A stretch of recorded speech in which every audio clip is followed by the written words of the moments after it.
Olá pessoal, eu estou aqui com a Dediane Souza. A Dediane é coordenadora de diversidade sexual do município de Fortaleza, também jornalista, militante das causas populares. A gente vai fazer aqui uma conversa hoje. Bom dia, a gente está aqui no Passeio Público, eu acho que uma das vistas mais bonitas da cidade de Fortaleza, né? E a gente vai conversar um pouquinho sobre comunicação e mídia.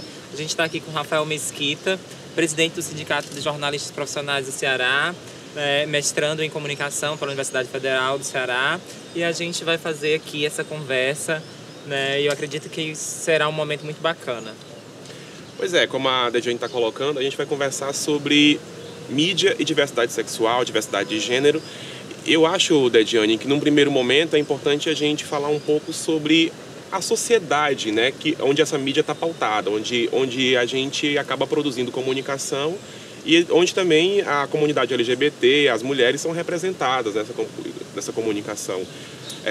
A Judith Butler, que é uma teórica que eu gosto muito sempre de citar, fala que a gente vive no meio de uma sociedade que coloca a heterossexualidade, ou seja, as relações baseadas entre homem e mulher, afetivas entre homem e mulher como o plano da normalidade, e ela chama isso de heterossexualidade compulsória. Então, acho que no primeiro momento, para a gente entender por que em uma oportunidade ou outra, os meios de comunicação acabam representando de forma subalterna uma pessoa que seja gay, lésbica, bissexual, travesti, transexual, né, ou mesmo as mulheres em situação de vulnerabilidade. A gente tem que entender que essa sociedade é pautada por um patriarcado que reconhece que as relações poderiam ser ou deveriam ser somente binárias, ou seja, entre homem e mulher, criando inclusive essas categorias de homem e mulher e os relacionamentos baseados em relacionamentos afetivos entre homem e mulher. Pronto. Eu acho, Rafael, que nesse campo, né, que você coloca, eu acho que é importante também perceber, né, como foi construído esse contexto de comunicação e para quem essa comunicação foi feita e de forma que foi feito, né? Então, pensar a comunicação que dê visibilidade positiva, né, aí vamos dizer as minorias, entre aspas, como a população LGBT, a população negra, as comunidades tradicionais, né, a gente precisa perceber que essa comunicação hegemônica, né, esses grandes meios de comunicação, são baseadas dentro de uma lógica do capital, né? Dentro de uma lógica de compra e de venda, né, da informação. Então a gente precisa também discutir essas questões, né? A concentração dos grandes meios de comunicação, né, por poucos senhores, né? A gente tem esse monopólio da comunicação. E como é que a gente vai pensar esse monopólio da comunicação, a comunicação que visa o lucro, com essas pessoas, né, ditas minorias, né? Então, é importante também a gente perceber que a lógica do capital, né, a lógica da mercadoria, ela vai estar bem colocada tanto sobre o agendamento sobre esse sujeito, como também vai ser um reprodutor de todas as violências desse sujeito. Então, a gente vai construir uma comunicação aí, muitas das vezes, né, que vai estereotipar o sujeito, né, que vai criar uma caricatura, né, desse sujeito. Como um exemplo muito bem dito, é o que foi produzido na comunicação sobre travestis e transexuais no Brasil, né? O que a gente produziu no Brasil, né? O que foi produzido no Brasil sobre comunicação, sobre travestis e transexuais, né? E a gente vai perceber que esse sujeito, eles estiveram sempre no lugar do conflito, né? E aí a gente passa a perceber nesse exato momento que a gente precisa construir uma possibilidade, né? Uma comunicação que possibilite o acesso à cidadania, por exemplo, a essas populações. Como, por exemplo, o assassinato, por exemplo, de LGBT no Brasil, né? Como que foi noticiado esses assassinatos cotidianamente? Por exemplo, as mulheres quilombolas, né? As mulheres indígenas, as mulheres marisqueiras, as mulheres do campo, como que essas mulheres foram vistas pela comunicação? Se é que elas foram vistas, né? Então, é importante a gente perceber, né, que vai ter ainda um conjunto de populações que sequer tiveram direito de ser notícia, de ser pauta, né? Então, existe aí um processo hegemônico de dominação da comunicação que nem eu e nem você, né, vamos, nesse exato momento, vamos poder, por exemplo, dizer que a gente tem uma comunicação democrática, porque ainda tem um conjunto de populações que sequer são notícias nos veículos de comunicação. E aí é importante dizer, né, que esses veículos de comunicação são concessões públicas, né, e que tem como seu princípio, né, a informação, né, a educação e o entretenimento. E a gente vê uma comunicação totalmente de entretenimento, né, inclusive sobre nós. Nós, travestis e transexuais, somos utilizados muitas das vezes apenas como uma caricatura nesse campo da comunicação. Então a gente precisa questionar também essa comunicação. E assim, nada plural, né? A gente acaba também tendo, além de ser concentrada, a mídia não é plural porque não tem essas vozes todas em pé de igualdade. Por exemplo, tanta voz que, por exemplo, pode ofender, né, uma pessoa LGBT e a pessoa LGBT, elas não alcançam o mesmo nível de tempo, por exemplo, na sua exposição. Na política, por exemplo, é dado muito tempo aos políticos que criticam os direitos LGBTs e não é dado o direito de resposta nesse mesmo intervalo para a comunidade LGBT se defender dessas acusações moralistas que acabam que não se confirmam nem na ciência, não se confirmam na sociedade, não se confirmam na história, né? Então a gente precisaria, num primeiro momento, falar de pluralidade, que é uma coisa que falta nos meios de comunicação. Mas quando você fala desse aspecto da concentração, é importante que todo mundo saiba que os meios de comunicação no Brasil, eles têm uma regulação, né, que é prevista na Constituição Federal.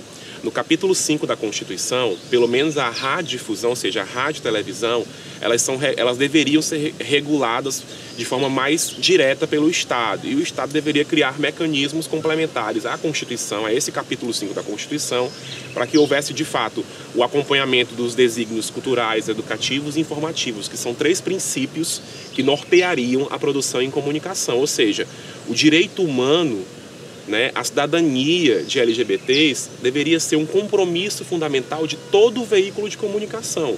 Mas o que a gente vê é justamente o contrário. Essa legislação do capítulo 5 da Constituição, fazendo agora uma análise jurídica, né, do caso, ela deveria ser regulamentada pelo Congresso. Por exemplo, na Constituição eu tenho o direito, por exemplo, ao trabalho, né? Mas para regulamentar o direito ao trabalho, que está presente na Constituição, eu precisaria de uma lei complementar, que aí vem a consolidação das leis do trabalho, que é a lei complementar do direito do trabalho. No caso da comunicação, falta uma série de leis complementares que regulassem esses desígnios que as TVs, as rádios, seriam obrigadas a cumprir.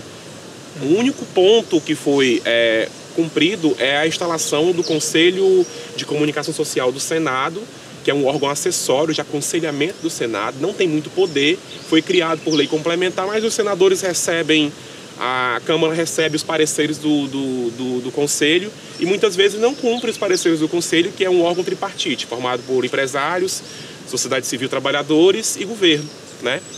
E nesse momento, quando se juntam empresários e governo, a sociedade civil perde, inclusive, espaço nesse Conselho. Então, falta ainda no Brasil, e isso é um problema para todos os atores sociais, não só para a população especificamente LGBT, que a gente consiga fazer valer a nossa legislação, no sentido de que direitos da comunidade LGBT, cidadania da população negra, né, princípios educativos que as emissoras de televisão não acabam seguindo, deveriam ser seguidos a partir dessa referência legal. O elemento fundamental quando a gente fala de radiodifusão é isso.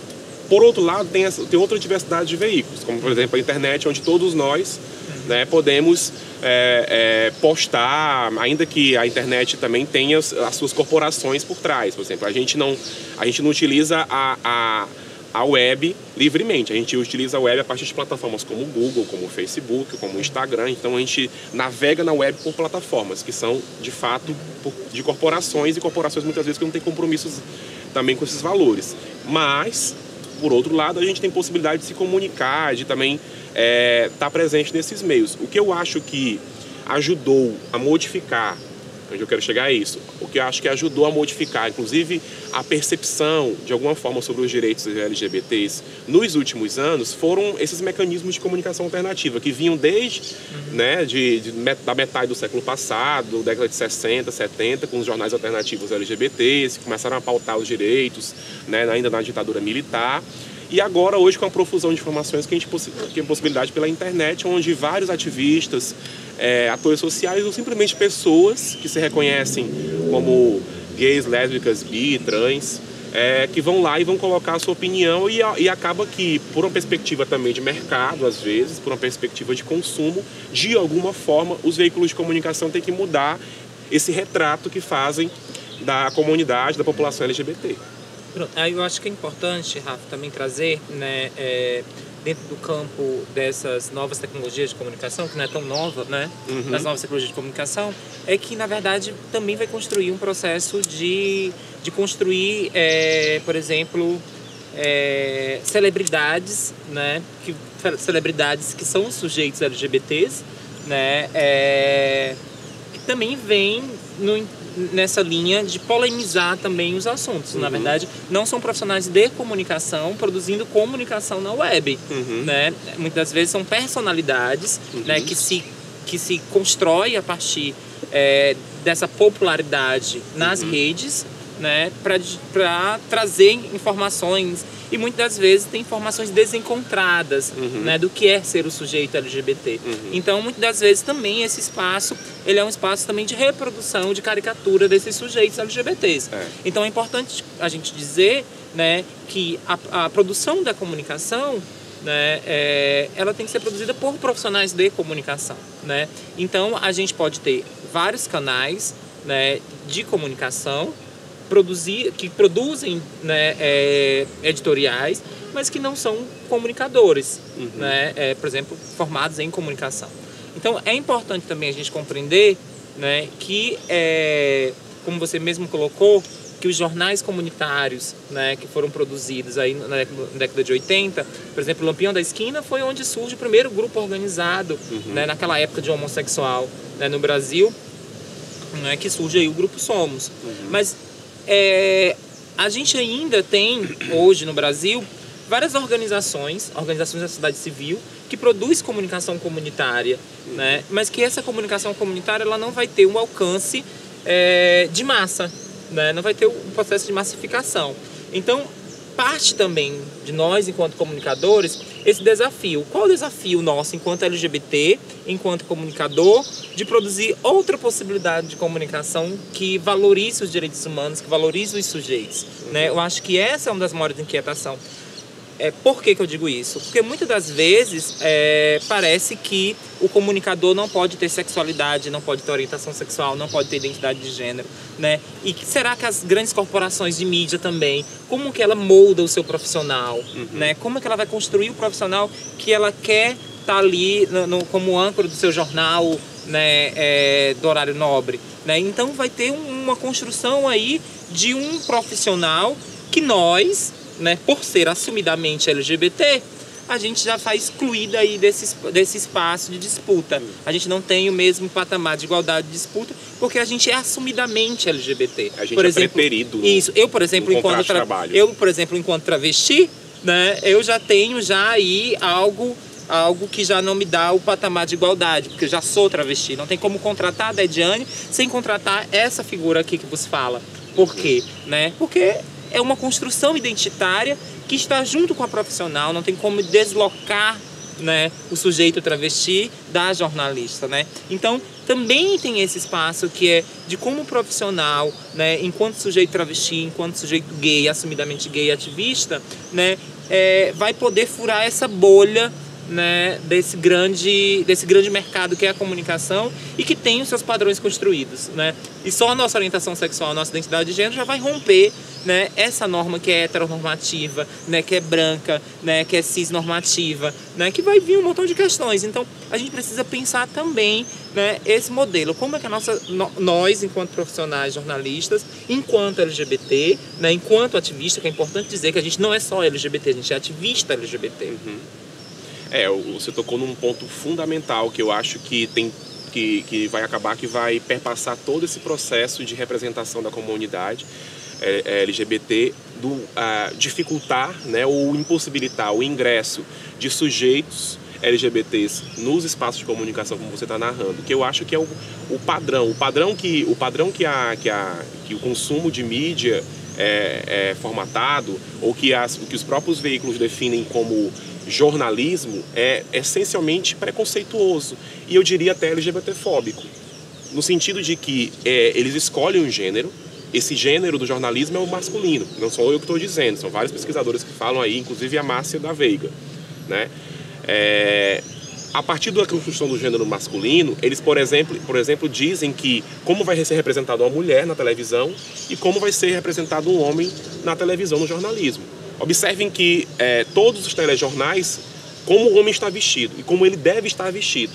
E se ele não estiver vestido daquela forma, não é jornalismo. A única oportunidade que a pessoa veste uma blusa estampada como essa minha num programa televisivo é num programa de entretenimento. E olhe lá.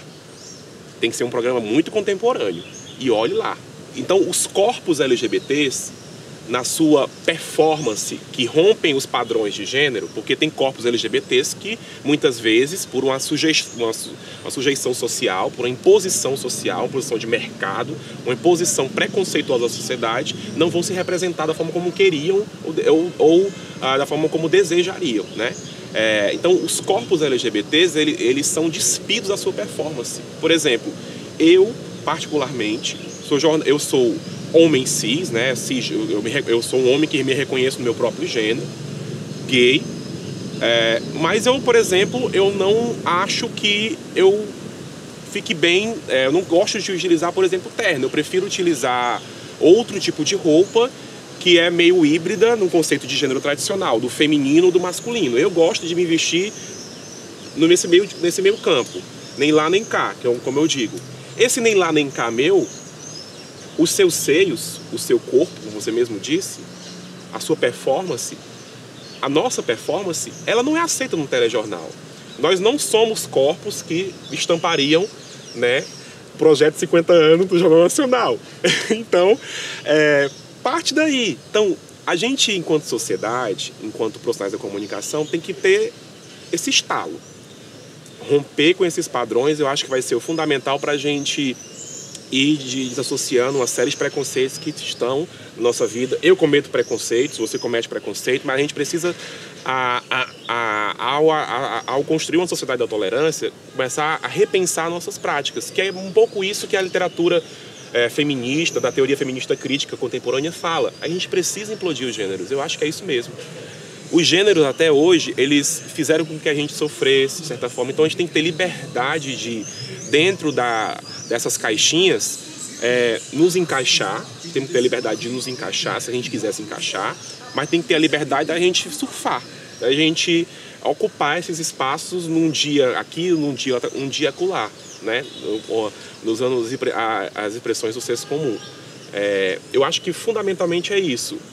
Romper com esses padrões. Você falou do ingresso das pessoas LGBTs no mercado de trabalho. A gente não tem uma pesquisa aqui para citar, até porque, inclusive, a academia, os institutos de pesquisa, as próprias organizações de jornalistas, elas ainda são muito fechadas para esse tipo de debate. Então, a gente tem um desafio, inclusive, você, enquanto, né, militantes da causa, temos o desafio, inclusive, de fazer com que essas organizações percebam essa temática. Faz parte do meu papel, faz parte do seu papel. Então, a gente não tem nem pesquisa que coloque claramente hoje qual é a penetração de LGBTs dentro do mercado de trabalho do jornalismo. Mas a gente já percebe que aqueles e aquelas que lá estão, eles já fazem a diferença, mesmo quando eles conseguem, quando eles têm que realmente se encaixar, eles têm que realmente, né, reduzir o seu potencial para poder furar a bolha. Ou seja, a pessoa tem que se travestir, porque aí sim... ela vai se travestir, porque ela não vai se representar para poder ocupar aquele espaço. Tem uma coisa que eu acho que é importante também, Rafael, da gente aqui colocar, que são as escolas de comunicação, né? O desafio das escolas de comunicação de discutir direitos humanos de uma forma muito ampla, né? Por exemplo, eu acredito, você como eu, não tivemos uma disciplina na nossa graduação para discutir direitos humanos, né? Não. E a gente acabou discutindo direitos humanos a partir do nosso corpo, desse nosso lugar. Então a gente acabou meio que... Eu sempre digo que os colegas que passaram a estudaram comigo em algum momento, devem ter dito assim, como a Dediane é chata. Ela só fala dessas coisas de direitos humanos, ela só fala dessas coisas todas. Porque eu senti a necessidade, né, de pautar as questões de direitos humanos, né, nas disciplinas que me davam a oportunidade de discutir essas questões, porque eu não tinha uma disciplina, né, para discutir essas questões. E quando eu entrei na universidade, foi logo um baque, porque eu achei que eu cheguei na universidade desse jeitinho, né? Eu não cheguei desmontada, eu já cheguei montada, né? E a primeira semana que eu cheguei na faculdade, a primeira coisa que me pediram foi: evite usar o banheiro feminino. Eu, como assim? Né? E aí já foi um grande debate. Então, só a minha entrada na universidade, ela já foi um momento de discutir onde estão as travestis, por exemplo, né? Que não estão nos bancos das universidades porque sequer conseguem concluir o ensino fundamental, né? Então, para eu permanecer nesse ambiente, eu tive que construir essa estratégia. Foi a estratégia de todas as oportunidades que eu tivesse ali dentro, era de discutir direitos humanos, né? Era discutir a construção, as construções a partir das iniciativas comunitárias do movimento, né? De como produzir uma comunicação que respeite direitos humanos. Então eu sempre tive no meu corpo, na minha essência, esse papel, que era de construir um espaço onde eu pudesse permanecer na universidade, mas que não foi fácil. Mas quantas travestis estão nas universidades? Né? Eu até escrevi um artigo... Quantos deixam de ir por conta disso? Eu até escrevi um artigo no Povo, né, que foi sobre aquela polêmica da Unilab, né, do edital específico para a população de travestis e transexuais, e eu escrevi um artigo para o Povo perguntando onde estão as travestis, né? Então a gente acaba tendo quase compulsoriamente a prostituição, né, como uma única possibilidade, né? E quando a gente está dentro da universidade, a universidade diz que não sabe tratar dessas questões. Então, como que a gente, né, pode discutir, né, dentro da própria grade curricular, do curso de comunicação, esse debate de direitos humanos? Eu acho que fundamentalmente para a gente conseguir construir ou discutir essas questões dentro da universidade, primeiro é também romper com os preconceitos que os próprios, hoje, donos da universidade têm. Quem são os donos da universidade no momento? Vai desde o Ministério da Educação, numa medida macro, né? Mas uma perspectiva micro é aquela pessoa lá que está na pró-reitoria de alguma coisa, é aquela pessoa que é chefe de departamento, é aquela pessoa que é professor na universidade. Passa por isso. Passa pelo entendimento de que essas pessoas também foram formatadas para essa sociedade. Elas são maior parte brancas, elas são na maioria homens, e elas são na maioria homens heterossexuais, né? Que não nos reconhecem e acham que tudo que a gente fala é chatice e exagero, que a gente gosta de fazer barulho, que a gente nunca está contente com nada e que a gente deveria se adaptar. Se adapte, né? Então a gente se adaptou o tempo todo, mas chegou um momento que a gente quer romper. E se a gente quer romper, a gente precisa construir novos valores. Então passa, por exemplo, a gente correr mais obstáculos, como você mesma disse. A mulher travesti, ela tem muito mais obstáculos para chegar, inclusive, a assentar na universidade, né? E esses obstáculos não terminam quando ela passa da porta da universidade. Imagine para chegar num concurso público e ocupar uma cadeira de professor. Então, como diz lá na perspectiva da Spivak, né, pode subalterno falar, as condições colocadas para nós subalternos falarmos, elas são ainda mais escassas. E há realmente sujeitos, há realmente pessoas interessadas, compromissadas em não nos deixar falar. Porque elas acreditam que elas estão sendo ameaçadas, por mais que elas dominem tudo. É estranho, né? As pessoas que mandam em tudo, as que são donas do capital, donas dos veículos de comunicação, as pessoas que sempre tiveram grana e vão continuar tendo, porque tem o lance das heranças, não tem taxação de herança no Brasil, por exemplo. Então elas foram, estão e serão aquelas que vão mandar. Mas mesmo assim, elas se acham ameaçadas pela gente. Sim. É um absurdo. Então essa ameaça... Afrontados, né? Qual é a ameaça realmente que a gente representa, né? A ameaça de existir? A nossa existência é uma ameaça a eles? Talvez seja isso. Talvez porque o modelo de sociedade em onde eles são e serão donos foi formatado a partir da nossa subjugação. Da subjugação das pessoas que não eram heterossexuais, das pessoas que eram mulheres, que é o outro do outro, o outro do homem, né? E das pessoas negras. E aí as mulheres negras entram como o outro do outro, né? Que ainda tem essas categorias dentro das categorias. Então, se há uma intersecção de opressões na sociedade, de alguma forma essas opressões elas são moldadas para continuarem acontecendo. E fazer uma mídia que ou representa de forma caricata, ou usa só pelo consumo, ou dar limites a esse espaço que é ocupado por esses sujeitos LGBTs, é justamente uma tentativa de manutenção desse latifúndio. É um latifúndio de ideias, é um latifúndio midiático, é um latifúndio econômico. Né? Eu acho que a gente tem que começar a romper, voltando à universidade. Se a gente puder, nessa micro sociedade que são as faculdades de comunicação, se a gente puder começar a romper esses simulacros, né, como diz a Marona Chauí, a gente vai poder fazer agora. Tem um babado, Rafa, falando aí de simulacro, né, que é uma comunicação para a construção da cidadania, né? Eu acredito que esse é um grande desafio, né? Tipo assim, quando a gente vai ver as notícias, né, sobre LGBTfobia, né, ou de alguma forma de cultura produzida por LGBT, a gente vai perceber, né, que esses sujeitos eles também vão ter um lugar demarcado, por exemplo, nos impressos, né, nos editoriais dos veículos, por exemplo, quando vai tratar das questões LGBT, em especial, e aí eu trago as travestis e as transexuais. Em especial as travestis e transexuais, elas são sempre tratadas como causador do problema, estando aí, hoje não tem mais os cadernos policiais, a gente sabe que ainda tem, né, mascarado, aí nos cadernos de cidade, aí nos mocosados no cantinho ali, e a gente vai perceber as travestis e as transexuais sempre como causador de um problema, né, e não como uma grande vítima do sistema, né, desse sistema, né, que é misógino, desse sistema que está embasado numa lógica colonial ainda, né. Então é importante a gente perceber também, né, que esses sujeitos, como você até colocou, eles vão até ser vistos, né, mas aonde eles vão ser vistos, né?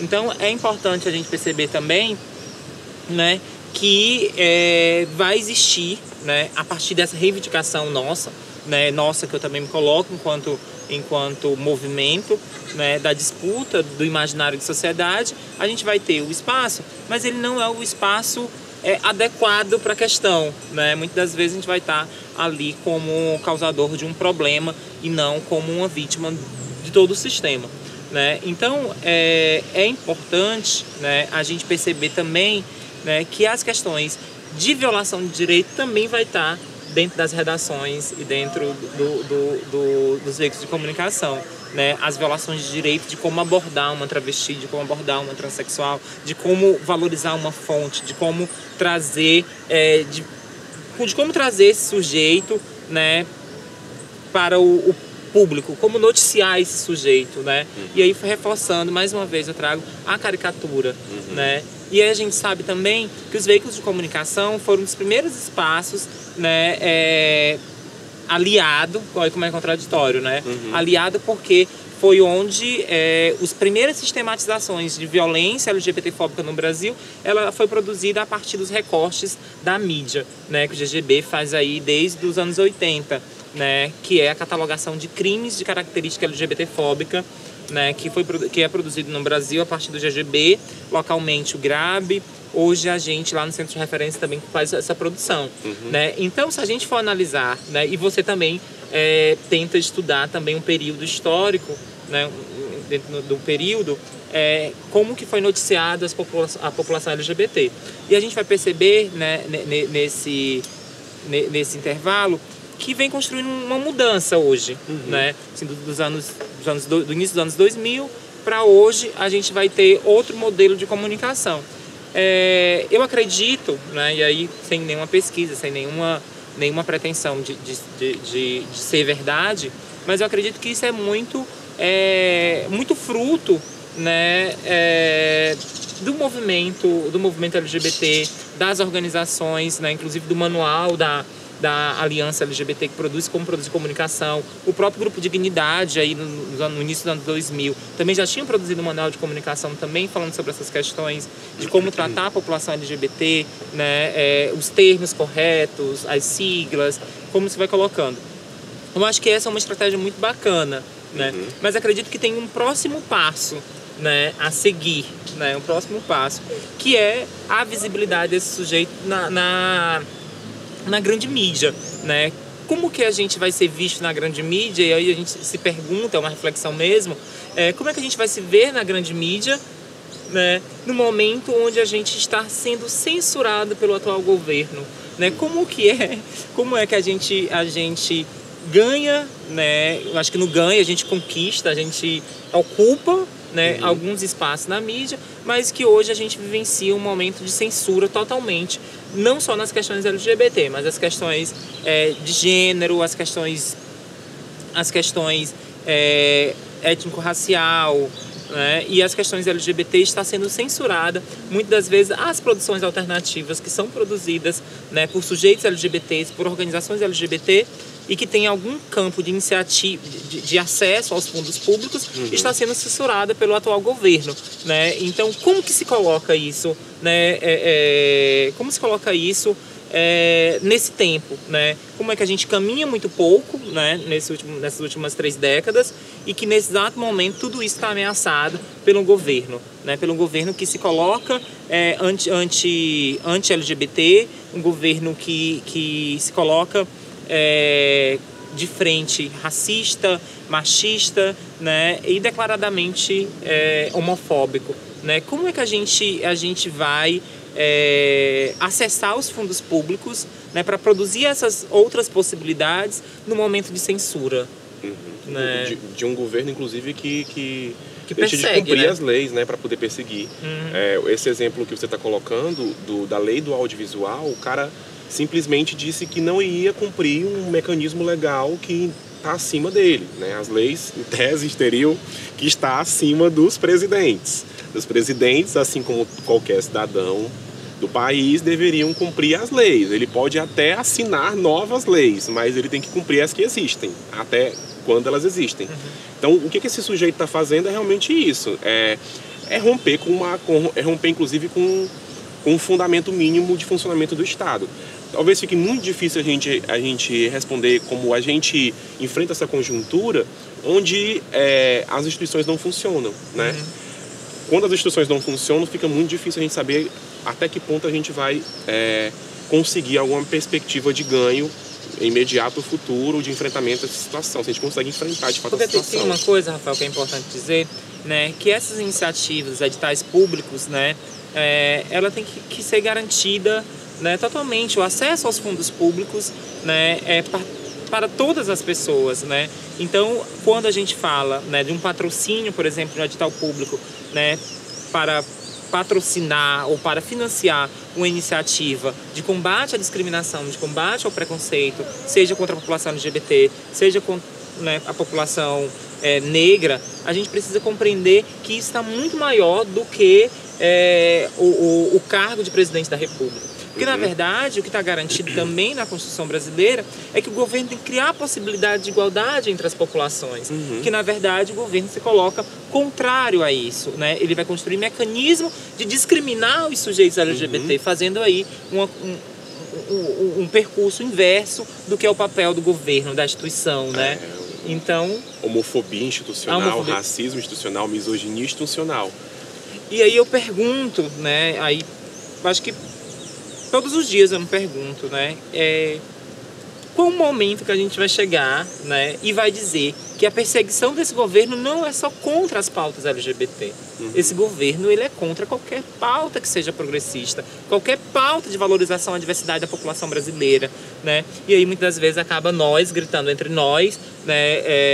E aí tem um jargão que eu acho que precisa ser repensado, que ninguém solta a mão de ninguém, né? Eu acho que todo mundo já soltou a mão de todo mundo, né? Nesse exato momento a gente precisa mesmo pensar que o governo que se coloca, tá aí hoje, ele se coloca contra o direito da população LGBT, ele se coloca contra o direito das mulheres, contra o direito, né, da população indígena, se coloca contra o direito da população negra. E aí, quando trata das questões LGBT, né, fica os LGBT gritando no canto. Quando trata das questões étnico-racial, fica a população negra, o movimento negro gritando de um lado, e que não existe aí uma unificação de pauta. Então, é importante dizer, né, para as pessoas que estão vendo a gente, que não existe, não vai existir uma democracia enquanto os direitos humanos, que são direitos indivisíveis, invioláveis, né, não for respeitado no nosso país. Então não vai existir essa democracia. Então, violar o direito da população LGBT é violar o direito das mulheres. Violar o direito das mulheres é violar o direito da população negra brasileira. Então a gente precisa compreender, né, desses direitos humanos que a gente fala. A gente fala de direitos humanos como um direito todos e todas brasileiros e brasileiras, né? Então é essa compreensão que a gente precisa ter. Então quando a gente está aqui, né, desde o momento que eu estava lá na universidade, que eu disse não vou cair nessa onda de não usar banheiro, vocês vão ter que mandar eu embora, né? Então essa foi uma estratégia que eu construí de permanecer no ambiente. Por quê? Porque se ele dissesse lá no papel que eu não estudava lá, eu ia processo, né? Ia ser um bafafá, eu ia adorar, mas não conseguiram fazer, eu tive que pagar a faculdade o período todinho, né?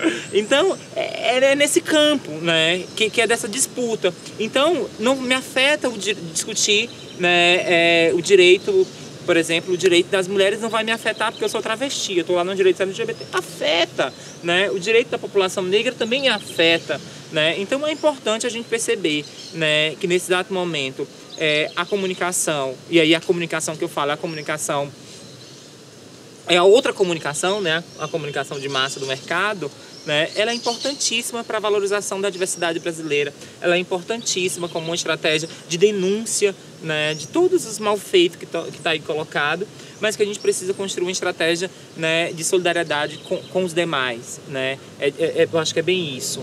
Porque as pessoas precisam compreender que quando junta a população negra, a população de mulheres, a população LGBT, indígena, populações tradicionais, é o povo. Então, sim, se o governo é anti esse, anti aquele, anti aquilo, ele é anti-povo. É um governo anti-povo, anti-vida, é um governo da morte. Então, os direitos humanos, as pessoas acreditam muito no que os outros contam e procuram menos saber o que significam de fato. E a mídia tem um papel que não está sendo feito aí da mídia que deveria ser explicar. Porque assim, quando eu sentei no primeiro dia que eu sentei no banco da universidade, a primeira coisa que eu aprendi foi o jornalismo, ele é voltado para o interesse público. Então eu voltei para a minha cabeça. O que é interesse público? Interesse público é o interesse do público, é o interesse de todos. É o interesse da travesti, é o interesse da mulher, é o interesse daquele homem ribeirinho. Tá entendendo? Então, quando o jornalismo diz que é voltado para o interesse público, ele não é voltado para o interesse de um privilégio. Ele é voltado para os interesses coletivos. E os interesses coletivos são os interesses das maiorias. A partir dos interesses das maiorias, eu acredito, preciso acreditar, que o jornalismo deve ser formatado para todos e todas no sentido de progresso social, ou seja, de pautas progressistas, de desenvolvimento social. Assim como o Estado deveria funcionar e as políticas de Estado deveriam funcionar. Então o jornalismo é aquilo que a sociedade precisa. E ele precisa atender aos clamores sociais. Se eu sofro homofobia, o jornalista deve se preocupar por que eu sofro homofobia. Se eu sofro machismo, o jornalista deve se preocupar por que eu sofro machismo. Se eu sou morta por ser mulher, o jornalismo deve se preocupar e explicar que sociedade é essa que mata mulheres por serem mulheres, que mata mulheres por elas existirem enquanto mulheres, que é o feminicídio. Então, o que está acontecendo conosco? A gente está na locomotiva giratória que a gente não está pensando sobre o significado e nem explicando as coisas da forma como elas acontecem. Então, por princípio, a gente até evoluiu nos modos de representação, como você disse. Mas a gente não está evoluindo no sentido de fazer com que as pessoas não só absorvam o que existe, que as pessoas são obrigadas a engolir a nossa existência agora. Mas as pessoas não entendem que a nossa existência não é uma normalidade. Elas continuam achando que a gente é anormal, mas a gente existe. Eles têm que só tolerar. Não é discurso... Eu odeio essa palavra, tolerância. Não é tolerar. As pessoas precisam compreender que nós somos parte do que eles acham que é normalidade. Nós somos parte. Não é tolerar, não. É dizer, no sentido de respeito, sim, mas entender. Sujeitos LGBTs, negros e negras, mulheres, em algum momento a sociedade disse que nós não éramos pessoas. Né? Mas eu acho que até hoje ainda, por exemplo, quando a gente trata, só me interrompendo, que eu acho que é bacana trazer essas questões, ainda existe até hoje no Brasil, acho que no mundo, no Brasil em especial, que é o nosso recorte territorial que a gente está colocando, que vai existir seres humanos, pessoas humanas e pessoas, na verdade, humanos e não humanos, né? Então, a categoria, né, as travestis sequer chegaram ao patamar de humanidade no nosso país, né? Quando a gente tem o país que mais assassina travesti no mundo, né? Quando a gente fala que as travestis têm 35 anos, né, vive até 35 anos no máximo, a natalidade né? A taxa de natalidade das travestis são de 35 Expectativa anos. de vida. Expectativa de vida. É de 35 anos no Brasil, né? Onde as travestis não têm acesso à educação, não conseguem concluir o ensino fundamental, né? Onde as travestis têm a prostituição como algo compulsório, onde elas são assassinadas também nas ruas onde elas fazem prostituição, e que a gente não se comove com isso, a gente está dizendo que as travestis não chegaram ao patamar de humanidade. Então existe ainda populações no Brasil que sequer chegaram ao patamar de humanidade. Então é importante a gente perceber isso. E aí quando a gente vai ver a mídia vai pautar esse sujeito, né, como um sujeito não humano, como causador de problema, né? Então existe aí uma questão que é preciso a gente colocar, que ainda existe categorias, né, que são tratadas como, acho que nem como animais. E aí a gente pode trazer o caso da Dandara aqui como um grande exemplo, né? A Dandara, quem ela comoveu naquela sessão de tortura que ela sofreu, e quem ela comoveu, né? Por que não comoveu? Porque a Dandara sequer chegou ao patamar de humanidade, né? Ela passa a ser humanizada depois de morta. Quem era a Dandara antes de ser morta? Quantas Dandaras tem nas periferias, né? Quantas Dandaras tem nessa região central? Quantas né? estão agora em situação aqui? De rua, né? Então, existem populações que sequer são humanizadas no nosso país. Assim como vai existir população em situação de rua, né? Que vão estar na rua porque eles têm que estar na rua, né? Mas tem que estar na rua dentro do campo limitado, vai ter um território demarcado para ela também, onde ela vai ter que ficar. Ela não pode atravessar dessa rua para essa outra. Essa rua não pode, porque essa rua vai transitar autoridades. As autoridades não podem se confrontar e nem cruzar com esse sujeito que sequer chegar ao patamar de humanidade. Então é importante a gente perceber que ainda existem populações do Brasil que sequer chegaram ao patamar de humanidade. A gente está num lugar, inclusive, Dediane, passeio público. Histórico, né? Que a história conta que aqui foi palco de seguidas vezes de processos de higienização social, né? Quando a cidade de Fortaleza se tornou urbana, e quando eles entenderam que essa região deveria ser... Eu me sinto muito em casa. Ocupada... deveria ser ocupada por sujeitos abastados, então eles realmente retiraram as populações, os trabalhadores daqui dessa região, expulsavam eles realmente do momento em que a sociedade se reunia e transitavam por esse passeio público. Era um passeio público, mas de determinado público. No outro ciclo social, esse lugar foi ocupado pelas prostitutas, as mulheres prostitutas, depois pelas as mulheres trans prostitutas, pelos moradores e moradoras de rua, também num novo processo de ressignificação. E hoje a gente vive um momento híbrido, onde a gente tem que discutir que espaço é esse. Talvez a gente viva esse momento híbrido em todos os lugares, Sim. em que a gente está em permanente disputa de recolocação. A gente é ou não é humano? Né? Porque a gente agora tem alguns que já dizem que a gente é humano, mas tem outros que querem reafirmar que nós não somos humanos. Tem outra coisa, Rafa, também que eu acho muito bacana, né? Que é o direito à afetividade, né? Eu acho que é importante a gente trazer isso, né? Quem tem direito ao afeto, né? Ao afeto, né? Eu acho que tem uma coisa muito bacana, eu sempre gosto de tocar nesse ponto. Eu ando nesse momento muito dead leve, muito no campo das afetividades, né? Que é dentro do campo do direito à afetividade. Tem populações, né, que ainda não vão ter o direito do afeto, né? E aí as mulheres negras em especial, né, que vão ser historicamente, né, tidas como instrumento sexual, né, exclusivamente como um instrumento sexual, ou reprodutores.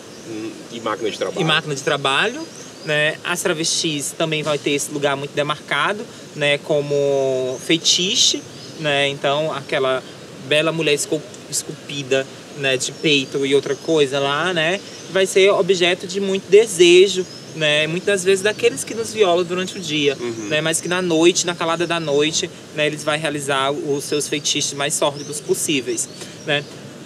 Mas o assumir, né, o outro no campo da afetividade, do direito à afetividade, do direito de construir família, do direito, né, de tratar esse sujeito como humano, né, de dizer eu quero construir uma família com uma travesti, ainda não é possível dentro de uma sociedade, e aí muito bem colocada para você no início, né, que colocou que a nossa sociedade é dividida entre homens e mulheres, né, então esse sujeito que vai romper com essa lógica de homem e de mulher, né, ela não vai ter também o direito aos afetos, né, e os afetos que vão desde o início do convívio familiar, do convívio comunitário, né? E claro, de uma relação afetiva e sexual, né? Então, quando a gente vai falar de afetos também, vai existir também uma negação desse afeto em algumas populações, e na população de travestis e transexuais isso vai ser muito presente, porque não vai ter o afeto nem comunitário, nem o familiar, e muito menos os arranjos afetivos, né? Então, eu acho que é muito bacana a gente trazer isso, porque se a gente não construir, humanizar esse sujeito, né? Porque eu acho que esse é o grande desafio, é a gente construir uma comunicação que humanize a população LGBT, que humanize as mulheres negras, né?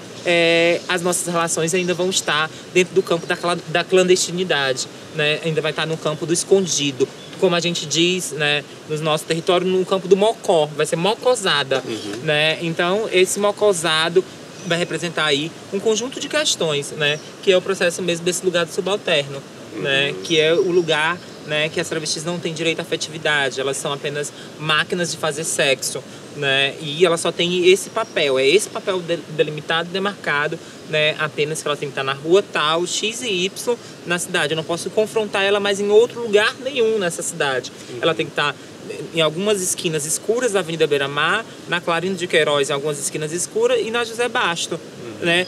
Fora esses lugares, depois da meia-noite, né? Elas têm que estar nesses lugares. Durante o dia, eu não posso encontrar com ela no supermercado, eu não posso encontrar com ela numa loja, eu não posso encontrar com ela, sabe por quê? Porque isso vai aflorar o ódio, né? Muitas das vezes daquelas pessoas que vão consumir a gente na madrugada, né? E na calada da noite, né? Então, esses afetos é importante a gente trazer, né? Que isso é muito fruto, né? Dessa desumanização desses sujeitos. Porque, na verdade, eu acho também que, do ponto de vista psíquico, né? As pessoas, elas escondem de si mesmas aqueles próprios desejos que elas têm. Então, o que a gente vive realmente, como você disse, é uma sociedade do ocultamento. A gente oculta afetos, a gente oculta vontades, a gente oculta desejos. Quando o homem dito heterossexual, e aí a pessoa fica com raiva de mim, acha que eu estou praticando homofobia com os homens que estão no armário. Eu digo ditos heterossexuais, porque na verdade também tem um simulacro muito forte de que as pessoas vendem para a sociedade que são os machões, mas eles nunca são os machões e se utilizam desse lugar de machão que eles praticam durante o dia para ofender os que não se enquadram na categoria machão. Mas eu sou o Rafa, nesse ponto. Eu discordo contigo, porque eu acredito que ser LGBT é uma categoria política. Então, jamais um machão desse, né, ele pode ter práticas, né, práticas sexuais, né, homossexuais, né, mas ele jamais vai ser uma pessoa homossexual, ele jamais vai ser uma pessoa gay. Eu digo que ele não pode vender para a sociedade que é heterossexual. Ele não vai ser, obviamente... Não, mas ele vai ser heterossexual. Porque a categoria gay é uma categoria política identitária, né? Então ele vai viver a vida dele toda no armário. Sim. E ele pode entrar em todos os lugares de sociabilidade homoerótica, né? E praticar das mais bizarras fantasias e práticas sexuais. E ele vai continuar sendo heterossexual. Porque a nossa categoria ela é política, ela é identitária. Você não é gay só porque você tem práticas sexuais ou homossexuais. Você é gay porque você se considera gay. Você encara o mundo como gay. Você disputa esse lugar de gay, né? Claro. Então, da mesma forma que eu, por exemplo, não sou uma mulher cis. Eu jamais vou ser uma mulher cis. Sim. Né? Eu acho que nem mulher sou. Né? Eu sou travesti, eu brigo pelo espaço da travesti. Porque ser travesti é uma categoria política identitária. Né? Ser travesti é disputar o imaginário da sociedade. O que é ser travesti? Porque quando eu digo assim, eu sou travesti, as pessoas já ficam pensando, o que é ser travesti? Vai construir o imaginário, né? E quando eu digo eu sou travesti, eu sou jornalista, sou gestora pública, né? Trabalho em política pública, sou sindicalizada, né? Eu tenho uma filha que é uma gata, né? Eu moro com uma amiga, eu tenho família. As pessoas começam a desconstruir aquele imaginário de travesti que a gente teve aí ao longo da história. Ao longo da história, entendeu? Então, isso é totalmente político. Né? Eu podia muito bem dizer que eu era mulher, porque eu sou mulher oficialmente. No meu registro é lá, Dediane Souza, mulher. Gênero feminino. Mas eu não sou mulher. Eu sou travesti. Né? Então, essas pessoas que a gente conhece, que muitas vezes se colocam muitas vezes até solidário às nossas lutas e que a gente sabe que tem práticas homossexuais, né? Ele jamais vai ser gay. Jamais vai ser lésbica, por exemplo. Porque, na verdade, ela colocou isso como algo desnecessário. Nós não. Desde o momento que a gente se autoafirma enquanto sujeito político, a gente diz que essa identidade ela é totalmente política, ela é totalmente identitária, ela é disputa de imaginário de sociedade, né? É de construção de mundo, né? E a pessoa que só tem a prática e que não tem essa consciência, ela jamais vai ter essa disputa que a gente faz na sociedade. Muitas delas, elas chegam para nós enquanto sujeitos assentados durante o dia. Durante o dia, chegam enquanto sujeitos assentados naquele padrão que a sociedade definiu secularmente. Mas no campo, na noite, na heterotopia, como diria o Foucault, eles procuram os corpos travestis, os corpos gays, os corpos bissexuais, os corpos não normativos. Sim, é por isso que minhas amigas ainda sobrevivem. Porque ainda tem mercado. Porque seria muito ruim, porque nem a prostituição tivesse mais pra gente. A gente ia viver de quê? Exatamente. Né? A gente ia viver como E outras moribundos. ocupações que acaba que acaba que tem também essa referência. Que tem uma indústria totalmente, né? É importante dizer que tem uma indústria, uma indústria pornográfica, né? De consumo do corpo. De consumo do corpo, que todo dia coloca que as travestis são as sensações, né? É o boom. Então eu acredito que é importante, né? Colocar isso aqui como contraditório. Da mesma forma que é o país que mais assassina travestis, é o país que mais consome pornografia, né, de travestis. Então, quando eu coloco isso, é porque, na verdade, é a única possibilidade que a gente tem. Voltando para a Judith Butler, ela vai dizer exatamente o que você está dizendo. A sociedade constrói uma performance de gênero porque ela constrói tudo na base do consumo. Num sentido opressivo, mas na base do consumo. Sim. É interessante ainda... parece que é pensado dessa forma que a gente continue tendo travestis na posição tradicional de trabalhadoras do sexo, porque eu preciso, dentro da lógica do consumo, que elas funcionem. Que ela tem um papel, né, descrito, né? Exatamente. É uma descrição de performance. E assim, e vindo com muita dor. Por isso que a violência vem com tudo isso. É uma lógica, como a Judith Butler fala, é uma lógica que continuamente é reforçada através da dor. Né, você é condicionado a continuar naquele espaço. Quando as mulheres querem sair, por exemplo, ela usa muito o exemplo das mulheres, querem sair daquela condição de mulher bela, recatada e do lar, falando de uma expressão contemporânea, ela é marcada também no corpo. Sim. Quando a mulher, por exemplo, quer terminar um relacionamento padrão, onde ela é oprimida o tempo todo, o homem vai lá e assassina ela, um crime de feminicídio. Então, a gente, todo momento, quando a travesti quer sair um pouco daquele lugar e ocupa outros espaços, ela anda na luz do dia, Dandara, ela estava na luz do dia quando foi pega por aquelas pessoas que foram torturá-la depois. No outro contexto, né, a gente diria até que a gente tem momentos em que a gente pode e momentos que a gente não pode viver nessa lógica do consumo. Então, a minha preocupação nesse exato momento é que a gente já passou por muitos períodos de discussão profunda dessas temáticas, né? A gente foi, como você mesmo disse no começo, numa lógica em que a gente teve que criar os primeiros jornais homossexuais, os primeiros grupos organizados de homossexuais, de lésbicas, que foram os pioneiros, né, do movimento de lésbicas e homossexuais, para poder ter a reivindicação de direitos. Chegamos ao momento que fomos lá nos meios de comunicação bater na porta, vocês estão nos retratando de forma errada, vocês estão nos revitimizando, e tal, e tal, e tal. Quisemos estabelecer os conceitos, o que nós somos, assumimos categorias políticas para poder explicar para a sociedade que nós precisávamos existir. Mas chegou o momento da gente romper com toda essa lógica.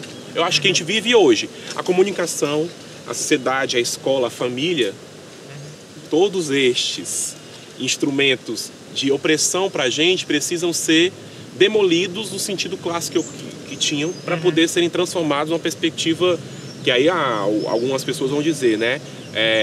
Transviada, queer-identitária, pós-feminista, né, transfeminista, do feminismo negro. Então a gente tem muitas produções hoje falando, muitas pessoas com muita capacidade vocal, né, que já são ouvidas, né, muito mais do que nós dois, por exemplo, que estão dizendo isso.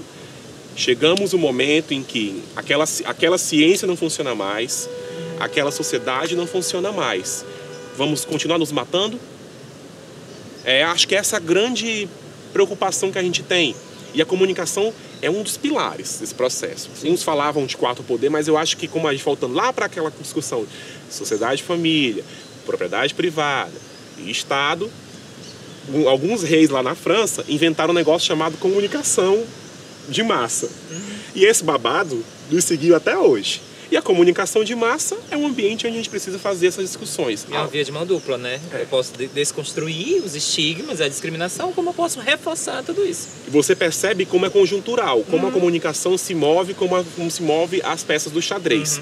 Se esse lado aqui estava avançando uma perspectiva, a gente, como sociedade, estava conseguindo construir ambientes de diálogo sobre as temáticas LGBT, de gênero, em algum momento, a gente tinha esse diálogo, pelo menos não uma política pública clara, mas tinha esse diálogo em ambientes sociais como esse. Aí, hoje, a gente está no contrato, no contrário desse contrato social, né? Porque o Rousseau fala de vários contratos sociais que substituem uns os outros. Nesse novo contrato social que a gente assinou, porque votaram na criatura, né? Não foi um golpe, foi assinado. Nesse contrato social assinado, a criatura está lá junto com toda a horda de assassinos, eu vou chamar de assassinos porque acho que não tem outra expressão para classificá-los, tentando construir o inverso. Quem acompanhou eles? A mídia. Vários veículos de comunicação se enquadraram lá e estão lá. O SBT está lá fazendo campanha Brasil Ame Eu Deixo. Né? Ainda fazem um babado ainda, que é fiscalizar todo dia, né, as iniciativas que são isoladas para denunciar ele. Né? Toda segunda-feira de manhã, o café da manhã com os jornalistas, né, é de apontar o dedo pra gente. É de apontar o dedo pra gente e dizer, ó, conseguiram furar a bolha aqui nesse lugar, aqui derruba. E ele, muito autoritário, vai lá e diz, derruba, nada pra esse povo, nada, querem privilégio. Como é que vai ter privilégio uma população? Uma população que sequer tem direito à vida, né? Que privilégio é esse? Eu também escrevi um artigo sobre isso, né? Que, na verdade, o caso da Tiffany, né, jogadora de vôlei, né? Que dizem que a Tiffany tem privilégio sobre as mulheres nas competições, né? Mas que privilégio tem uma travesti nessa sociedade, gente? Né? Então a gente precisa perceber aí, né? Sobre tudo isso que eu falei, né? Somos assassinadas comparado a outros países no mundo, né? O país que mais assassina travestis e transexuais. A gente não sequer consegue concluir isso no fundamental, a gente não tem direito à afetividade familiar, comunitária e muito menos às relações de família. Aí você imagina você ter privilégio numa competição. Quantos travestis jogam vôlei no Brasil? Né? Então, discutir esse espaço de privilégio com as populações que são historicamente discriminadas, violadas, né? Isso é um discurso elitista, né? É um discurso colonial, né? Então a gente precisa romper com isso. Que privilégio tem, né, as travestis, as transexuais? Que privilégio tem as mulheres negras, né? Então é importante a gente refletir sobre isso. Eu acho que é bacana pegar esse ponto, Rafa, pra gente deixar as pessoas refletir, né? Porque muitas vezes a gente, vida boa é do outro, né? Mas que na verdade as travestis na sociedade brasileira não tem privilégio algum, né? Não tem sequer o direito de desistir. Imagine ter privilégio sobre outras populações. Né? Eu acho que eu vou caminhando para finalizar e eu já passo para ti. Eu acho que é bacana, né? Essa iniciativa, acho que não tem como a gente finalizar sem agradecer o convite, sem essa coisa toda. Essa iniciativa é muito bacana porque, na verdade, essa é uma estratégia, né, de diálogo, né, de discutir o que a grande mídia não discute, né? De trazer à tona um debate que é importantíssimo, né, que é o debate do direito das minorias, né, que visibilizar os corpos que não são visíveis, né, de visibilizar uma linha de pensamento, né, construída a partir das bases comunitárias, das respostas à desigualdade social, né, de pensar outra possibilidade de mundo, né, e aí eu acho que isso é muito massa. Então parabenizar a iniciativa, né? E aí eu acho que a gente pode deixar nossas redes sociais, né, para as pessoas seguir a gente. Segue a gente no Instagram, @dedianesouza, né? E a gente vai trocando ideia. Eu acho que isso é muito bacana, né? E a gente está aí na luta, né? Na luta cotidiana, né, por uma possibilidade de outro mundo, né, onde as pessoas elas possam ser quem são, né? Eu acho que esse é o maior desafio, né? É a gente reconhecer no outro um potencial, né, de existência, de humanidade. Eu acho que é exatamente isso. Eu acho que até essa questão de ser num banco da praça, né, eu estava lembrando da Vera Verão, Na Praça é Nossa, um programa que tem 200 anos na televisão, já passou por várias emissoras e tal. E qual era o lugar que a Vera Verão ocupava, né? Num banco de praça. O lugar estigmatizado, né? Da travesti barraqueira, daquela coisa ofensiva de... Ambulância, né? De chamar uma ambulância, de chamar a polícia. Terminava com ambulância ou polícia. Olha que lugar que nos colocavam, que nos colocam, que repetidamente querem nos devolver, né? É do sofrimento, nunca aceitado, né?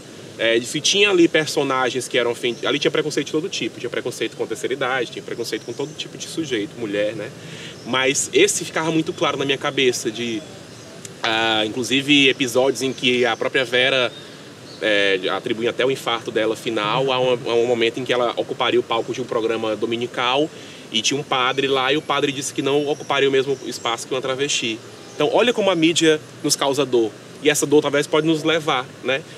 Lembrei que a Vera começou nos Trapalhões ainda, também nesse lugar do escândalo, de uma posição. A gente gosta de fazer barulho, de fazer zoada mesmo, mas a gente não é só aquilo. A gente é transformação, talvez, de valores. E eu acho que pegar esse banco de praça, no passeio público de Fortaleza, um lugar onde as pessoas já foram mortas por serem quem elas são, de várias formas. Grande batalha, disputa, inclusive territorial, quando a gente queria se libertar do colonialismo, do império, a gente precisa hoje se libertar de um outro colonialismo dos corpos, ainda o colonialismo que nos oprime economicamente. Então, acho que foi uma ótima escolha, agradeço muito o convite, agradeço inclusive a oportunidade de estar com a Dediane.